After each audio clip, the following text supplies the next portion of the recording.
Canadian wines, eh? Who ever thought you'd be drinking wine from Canada? Is this all about global warming or what? I'll say no.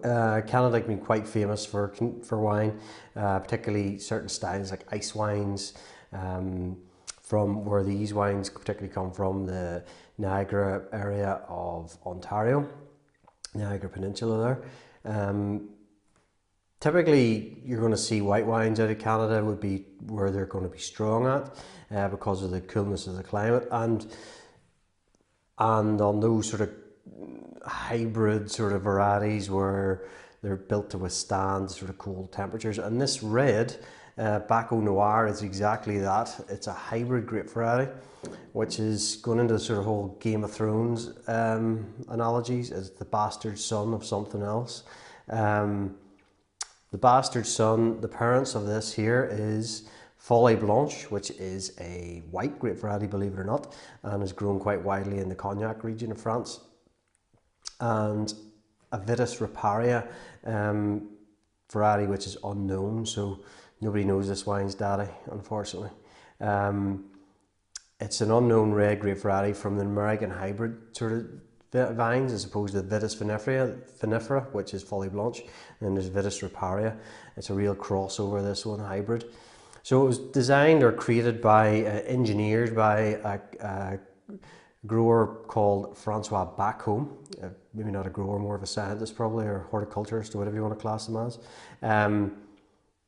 Yeah, Francois Baco, so Folie Blanche and Vitis riparia, crossed these two over to create Baco Noir. And what the point or the aim of this was to create a variety which would withstand seriously low temperatures up to -20, which is perfect for the Canadian climate, of course, because it gets wildly cold up there. So this is my very first ever Baco Noir. I've never tried the grape variety before. Now, obviously you can see by the bottle I've gone through a bit of this, and I must say before I start I was mildly impressed by it. And there's a little bit of snobbery, I suppose, or not a little bit, a lot of snobbery, I suppose, in the wine world regarding, say, hybrid grape varieties and, you know, what they can achieve or what they can do. And, you know, I'll be guilty of this as well, I suppose, having not tried them. You know, it can't be as good as Vitis vinifera.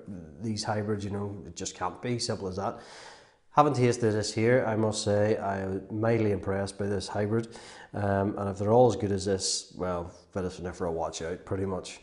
So the colour in this is actually, you know, looking at the label Baco Noir, you're sort of thinking Pinot Noir almost, without, you know, knowing nothing about this variety.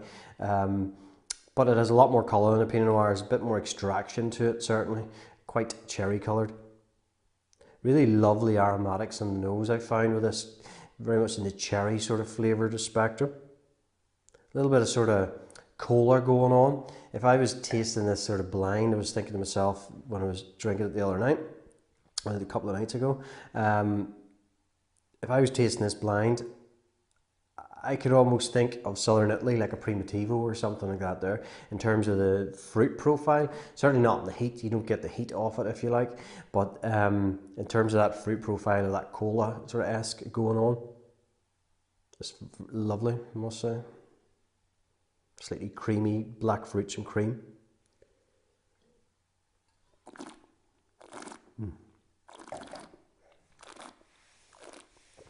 It's quite sweet fruited on the palate. And that will play into that sort of Primitivo from Southern Italy a bit, but it'll be a lot softer on the palate. It wouldn't have the grip of the tannic structure, but lovely mouthwater and acidity going on in that. Really is fresh, and that's coming from that sort of cold climate as well. I must say, you know, they've aged this here for about 12 months or 8 to 12 months in American oak as well. The grape variety can really stand up to it. 2017, so it's very fresh as well. It's only about a year old. Very fresh, but absolutely ready to drink. I had it with some like roast chicken style dish, and it was really nice, I must say. But you could be versatile with it. It may not stand up to really full-blooded sort of steaks and things like that, but you know, you can easily go into sort of duck probably and chickens and stuff like that there. Baco Noir is a crossed hybrid variety, or hybrid variety as such, sorry. Really enjoyed this. 16 quid or thereabouts a bottle. If you like trying something weird and wonderful, give this a go. You will not be disappointed. Seriously, highly regard that and must say they've done a great job with this. So there you go, Henry of Pelham, Baco Noir from all the way from Niagara Peninsula in Canada. Remember, kwny.com, place where taste matters. Cheers.